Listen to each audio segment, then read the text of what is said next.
이번 순방에 굉장히 특징적인 것 중에 하나가 우리 대통령이 굉장히 대접을 받았어요. 세계 각국들이 어차피 함부르크 가기 때문에 메르켈하고 단독 정상회담을 가지고 싶어 하는 건 당연한 건데 그 여러 오퍼를 제안을 물리치고 우리 대통령하고 이제 메르켈하고 정상회담이 실현됐거든요. 이것도 굉장히 특이한 예외적인 어떤 현상이었고, 또 예를 들어 가지고 그 정상회담 중간에 있는 그 문화행사에 또 보면은 그 음악회 가장 로얄석에 누가 앉았는가 하면은 그 여러분은 뭐 그게 트럼프가 손들었다는 것만 주목하고 있는데 그 로얄석에 앉은 4개국 정상이 첫째가 프랑스, 둘째가 미국, 셋째가 우리 대통령, 넷째가 푸틴이에요. 이거는 아주 특이한 그 배열이거든요. 가장 로얄석 제일 정중앙에 그 4개국 정상 내외, 그 중에 이제 대통령이 들어가 있는. 근데 이번 G20 다자 정상회의에서 문재인 대통령의 인기, 대한민국에 대한 관심 이런 것들이 굉장히 강하다는 걸 느꼈는데, 그 시간 관계상 일정이 조율이 되지 못해서 못한 회담이 무려 6개나 됐습니다. 그렇게 보면 16개 나라와 국제기구에서 문재인 대통령에게 양자회담을 요청을 한 것이거든요. 아마 가장 인기가 있었던 게 대한민국의 문재인 대통령, 그리고 프랑스의 마크롱 대통령. 그래서 이 정치혁명을 이루어낸 두 지도자에 대해서 세계 각국이 역시 민주주의에 대한 그런 어떤 힘, 이런 것들에 관심이 굉장히 많았고, 특히 서구 사회는 이 민주혁명이라는 이런 어떤 그 민주주의적인 가치, 이런 부분을 이제 굉장히 강조하는데, 거기에서 탄생된 대통령, 그리고 그 대통령의 이 철학이라든가 아니면 이 대통령이 되기까지 과정, 예를 들어가면 인권 변호사였다, 그리고 이 양극화를 해소하려고 하는 그런 어떤 경제 정책, 그리고 사람 중심 경제, 이런 게 이제 서구적인 포용 성장이라든가 아니면 사회적 시장 경제, 이런 철학하고 굉장히 맞닿아져 있거든요. 그 중국 시진핑과의 그 회담에 임했는데, 트럼프 때 우리가 준비하던 그런 감이나 또 회담에 임했던 이런 때도 훨씬 더 긴장감이 사실 저 개인적으로 있었고, 우리 수행단 내부에도 그런 분위기가 있었던 게 맞는 것 같아요. 그런데 예상했던 대로 처음에 시진핑 주석이 굉장히 그 세게만 나오면서 대화의 주도권을 가지고 우리 그 대표단을 굉장히 몰아붙이는 그런 분위기가 있어서 역시 예상했던 대로 이렇게 회담이 가겠구나 라고 생각을 하고 있었는데 한 15분쯤 20분쯤 지났을까 갑자기 우리 대통령님께서 역사 이야기를 꺼내시는데, 전혀 준비회의 때도 안 나오고 자료에도 없는 그런 이야기를 갑자기 꺼내서 사실은 굉장히 당황스러웠습니다. 특히 사학과 출신 저로서는 혹시 틀리는 이야기를 하시면 어떡하나 이런 걱정이 있었는데, 그 내용이 뭐냐면 대통령이 얘기하고 싶은 건 이런 거예요. 중국 대륙과 한반도가 사이가 굉장히 좋았을 때 양국이 서로 상생 발전했다, 이 이야기를 하고 싶은 거예요. 그 예를 들으신 것이 당나라와 통일신라와의 관계, 그죠? 그 다음에 송나라와 고려시대의 또 좋은 관계, 그 다음에 명나라와 조선 초기, 특히 세종대왕 시기까지의 좋았던 시기, 그런 양국의 좋은 관계를 통해서 양국이 서로 발전하는 그런 상생 발전을 이루었다라고 하는 예를 딱 드는데, 역사에 관심이 많다고 알려진 시진핑 주석이 그 이야기를 듣더라고요. 그러면서 그때부터 이제 분위기가 반전이 된 겁니다. 어쨌든 그런 팽팽한 긴장감 속에서도 우리가 회담을 잘했다라고 증명이 되는 것이, 회담이 끝났습니다. 끝나서 서로 양국 정상 간에 악수를 하려고 하는 찰나에 갑자기 어디선가 큰 박수 소리가 대표단 속에 나왔는데, 그게 바로 우리 김현철 보좌관이었습니다.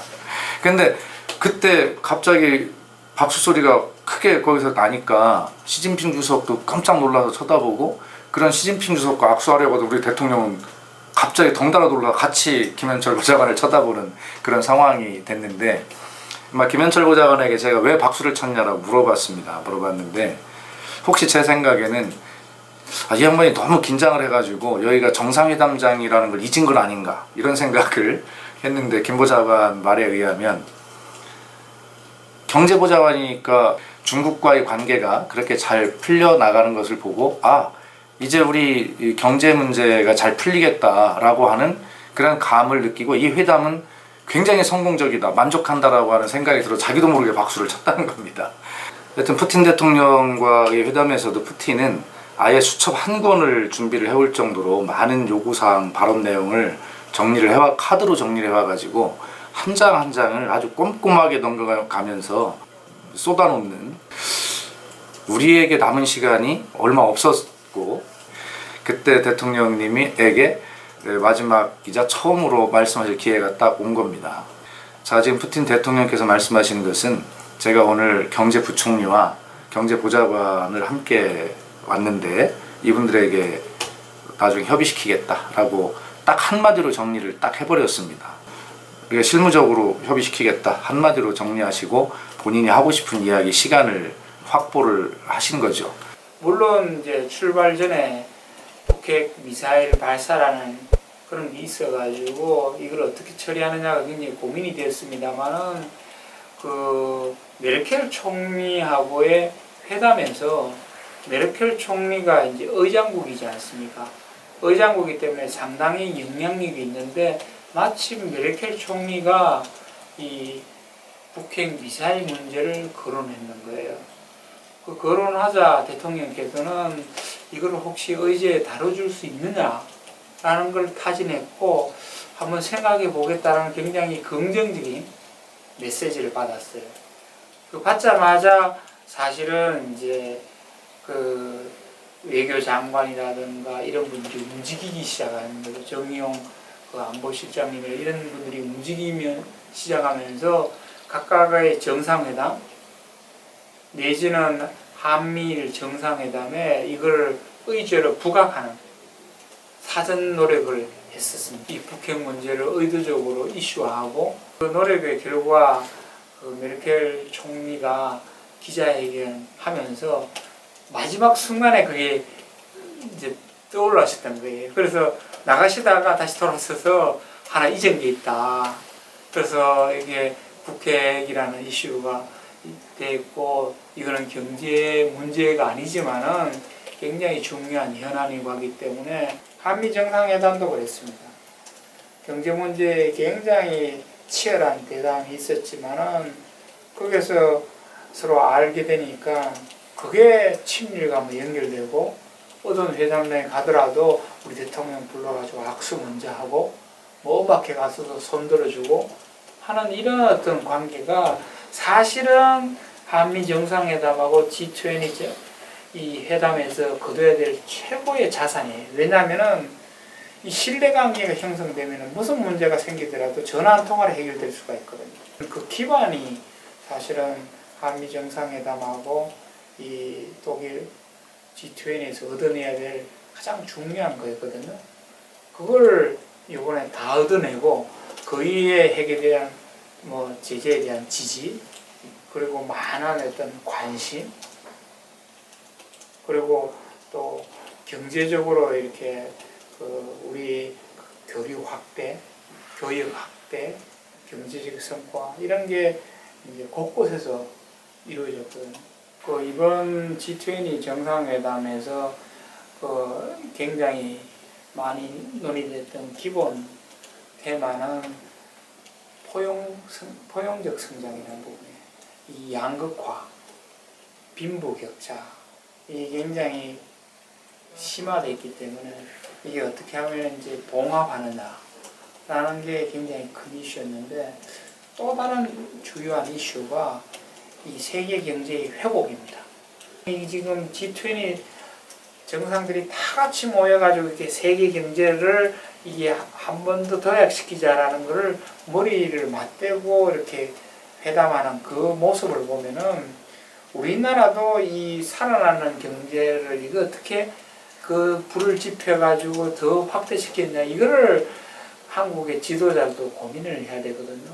저는 특히 이제 경제를 담당하기 때문에 이 시점에 추경이 돼가지고 추경이 하루빨리 집행이 돼서 진짜 이제 지방의 경제를 살리고 전국적인 소비 심리를 살리고 하면은 세계 경제가 회복할 때 우리 경제도 같이 회복되고 탄력을 받을 수 있는 저런 타이밍인데 요게 시진핑 주석이 그렇게 김치를 좋아한답니다. 그래서 일주일에 한 뭐 5번 정도인가 뭐 그 정도를 김치를 올려드린다고 하는데 그 여사님께서 손수 그래서 김치를 자기가 담았는데 한 5번 정도를 담았답니다. 담았는데 3번인가는 성공을 하고 2번은 실패를 했다. 이런 일화를 소개를 하면서 우리 김정숙 여사님에게 어떻게 하면 김치를 잘 담을 수 있는지 그 레시피와 방법을 좀 가르쳐 달라 이렇게 또 이야기를 하시는 걸 봤는데 아마 그래서 우리 여사님께서는 다음에 중국을 방문할 기회가 있을 때 아주 맛있는 김치를 아마 담아 가실 것 같고 그때 아마 김치를 잘 담그는 법을 레시피를 잘 정리해서 시진핑 주석의 그 영부인께 아마 드리게 되지 않을까 이런 생각을 하는데 아마 그런 부분들이 서로 양국 간의 교류나 양 정상 간에 좀 더 우위와 신뢰가 쌓이는데 굉장히 뭐 중요한 부분이 되지 않을까 이런 생각을 하고요. 그 G20 정상회담은 그 이전부터 준비되어 있었기 때문에 거기에 대한 준비를 사실은 철저히 했습니다. 철저히 해가지고 모두 대통령도 거기에 공유하고 준비해와 갔습니다만 이 회담이라고 하는 게 상대가 있는 거고 또 회담의 주요 타이밍에 새로운 이슈가 등장하다 보면은 거기에 대한 그 대응 이런 게 필요하거든요. 그래서 대통령께서도 물론 준비를 다 했지만은 그 회담이 새롭게 세팅이 되면은 거기에 맞춰가지고 어떤 이슈를 그 제기하고 어떤 이슈는 하지 말아야 된다는 선택을 해야 되거든요. 그거를 매밤 저녁에 이제 그 외교장관이나 부총리나 스텝 모시고 그렇게 준비를 하고 또 거기에 따라 가지고 이제 원고도 준비하고 하다 보면은 스텝들은 그 밤에 회담이 마치고 난 다음에 그 다음날 준비를 해야 되기 때문에 그 완전히 그냥 불야성 속에서의 뭐 그 회담에 준비해야 되고 뭐 이러는 거였거든요. 그러다 보니까 이게 제대로 이렇게 식사 시간을 타이밍을 맞출 수가 없었어요. 뭐 어떨 때는 그냥 밥을 못 먹게 되고 이러는데 저는 사실은 라면은 거의 입에도 안 되는 스타일인데 요번에 그냥 밤 2시에 먹은 라면이 그렇게 맛있을 줄은 몰랐을 정도로 역시 배고프니까 라면도 너무 맛있어지더라고요. 그래서 그런 어떤 일정을 했지만은 이번에 모든 회담이 하나같이 대성공을 거두고 또 국제사회도 한국을 주목하고 또 우리가 대접받는 특히 대통령의 인기 이런 걸 이렇게 옆에서 지켜보면서 그런 어떤 힘든 것도 오히려 진짜 희열로 기쁨으로 느껴지는 그런 정상회담이었습니다.